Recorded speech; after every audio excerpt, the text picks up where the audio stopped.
दोस्तों, शाहरुख खान की पठान फिल्म तो आप लोगों ने देख ही ली होगी और इस फिल्म में दिखाए जाने वाले एक्शन सीन से आप काफी ज्यादा एक्साइटेड भी हुए होंगे, क्योंकि इसी तरह की चीजें देखकर हम थिएटर में ताली और सीटी बजाकर रंग जमा देते हैं। पर क्या आपने कभी सोचा है कि फिल्मों में दिखाए जाने वाले खतरनाक एक्शन सीन्स आखिर होते कैसे हैं? क्या असली में शाहरुख खान और सलमान खान जैसे सुपरस्टार गाड़ियों को उड़ाते हैं, हेलीकॉप्टर से स्टंट करते हैं और गुंडों को मारते हैं, या फिर इसके पीछे की कहानी कुछ और ही है? आज हम सारा पर्दाफाश करेंगे, बस वीडियो को एक पल के लिए स्किप मत कीजिएगा। दोस्तों, सिनेमा घरों में धूम मचाने वाली पठान फिल्म कितनी शानदार है ये तो आप भी जानते हैं, जिसमें आपको एक से बढ़कर एक एक्शन सीन देखने को मिलेंगे और गाड़ियां तो ऐसी उड़ती हैं कि पूछिए मत। इस फिल्म का टोटल बजट है 250 करोड़ रुपए। अब बजट के बारे में सुनकर आप सोच रहे होंगे कि यार इतनी महंगी फिल्म बनाई है तो सच में गाड़ियों को जला दिया गया होगा। लेकिन उन फिल्मों का क्या जिनका बजट इतना ज्यादा नहीं होता है। बॉलीवुड के डायरेक्टर रोहित शेट्टी को ही ले लीजिए, जिनकी फिल्में तो छोड़िए, इनके रियलिटी शो में भी गाड़ियां उड़ाई जाती हैं। ऐसे में क्या सच में कुछ सेकंड के सीन के लिए रोहित शेट्टी बड़ी बड़ी गाड़ियों को उड़ा देते होंगे? तो जवाब है बिल्कुल नहीं। कोई इतना पागल नहीं है कि लाखों करोड़ों की गाड़ियों को यूं ही उड़ा दे, बल्कि ये सारा कमाल तो कंप्यूटर महाराज का है, जिनकी मदद से एडिटिंग की जाती है।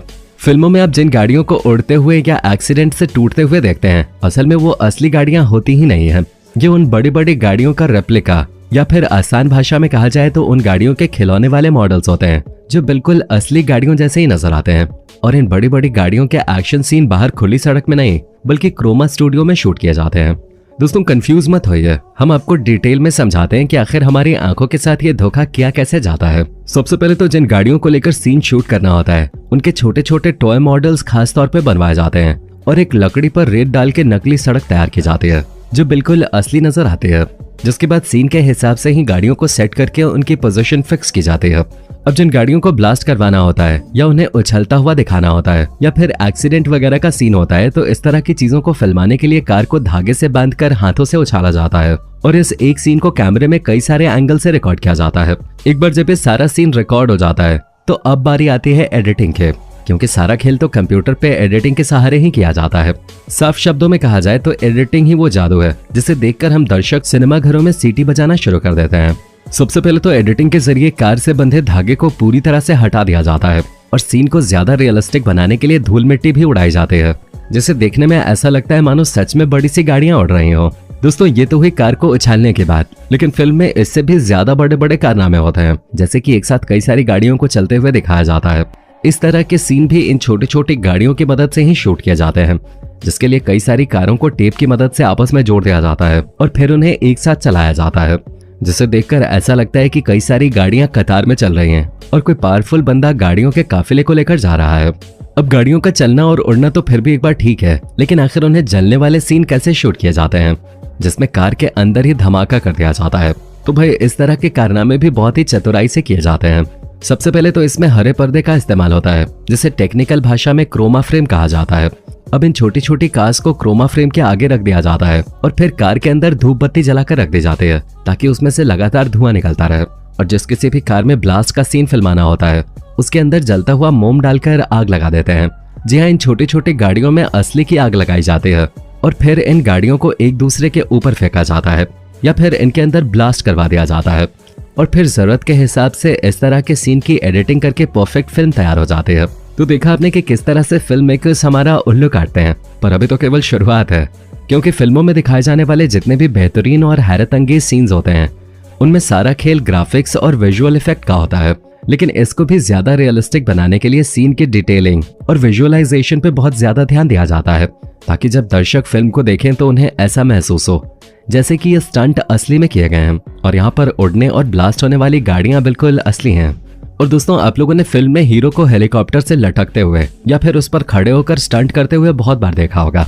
ये सारे कारनामे हमारे खिलाड़ी कुमार यानी कि अक्षय कुमार सबसे ज्यादा करते हुए नजर आते हैं और हमारी देसी सुपर हीरो मूवी क्रिश में भी ऋतिक रोशन एरोप्लेन से लटके हुए नजर आए थे, जो कि सच में बेहतरीन सीन था।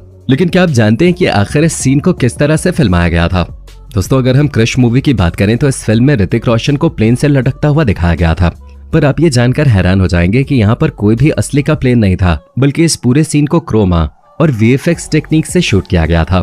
जहाँ इन सभी टेक्निक की मदद से ऋतिक रोशन के अलग से शूट किए गए सीन्स को एक कर दिया गया, यानी कि 2 अलग अलग तरह से शूट हुए सीन्स को एक साथ जोड़ दिया गया, जिसकी मदद से ऐसा लगता था मानो ऋतिक खुद ही प्लेन से लटके हुए हैं और कभी भी गिर सकते हैं।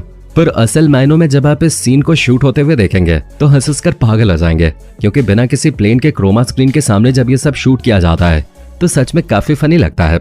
ऐसा देखकर लगता ही नहीं कि किसी फिल्म की शूटिंग हो रही है, पर जब ये सारी चीजें एडिटिंग के बाद सामने आती हैं तो दर्शकों की आंखें खुले की खुली रह जाते हैं। इतना ही नहीं दोस्तों, आपने अक्षय कुमार के जितने भी प्लेन और हेलीकॉप्टर वाले शूट देखे हैं उसमें अक्षय कुमार को लोहे की केबल से बांधा जाता है और फिर उन्हें साथ में पैराशूट भी दिया जाता है, जिसके बाद एडिटिंग की मदद से सीन को इस तरह से तैयार किया जाता है जिसे देखकर लगता है कि हमारे खिलाड़ी कुमार सच में हेलीकॉप्टर को पकड़ के लटक रहे हैं। इस तरह के सीन शूट करते वक्त हेलीकॉप्टर को बहुत ही कम ऊंचाई पे उड़ाया जाता है और उसकी स्पीड भी बहुत ही कम होती है। इन सब के अलावा एक्टर की सुरक्षा के सारे इंतजाम वहां पर मौजूद होते हैं और जब मारधाड़ वाले एक्शन किए जाते हैं उसके लिए हीरो को केबल से बांध दिया जाता है, जिसकी मदद से वो हमें हवा में उड़ता हुआ नजर आता है।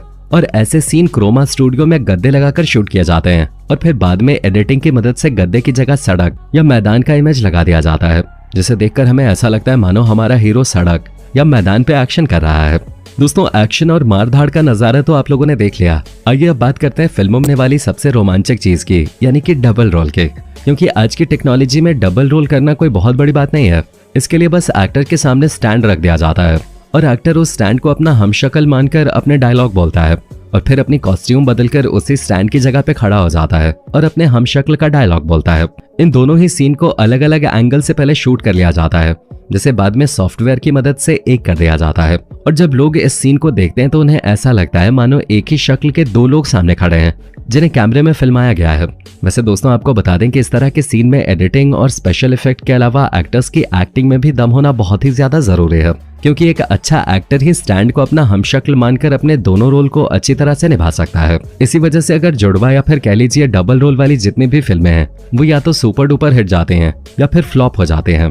वैसे दोस्तों, देखा जाए तो आज के टेक्नोलॉजी वाले दौर में डबल रोल क्या ट्रिपल रोल भी करना कोई बहुत मुश्किल काम नहीं है। लेकिन जब टेक्नोलॉजी इतनी ज्यादा एडवांस नहीं थी तो पुराने समय में इस तरह की चीजें फिल्माना काफी ज्यादा मुश्किल हो जाता था। इसी वजह से जितनी भी पुराने जमाने की डबल रोल वाली फिल्में आई हैं वो सब हिट गई हैं, क्योंकि दर्शकों को उसमें कुछ नया देखने को मिलता था।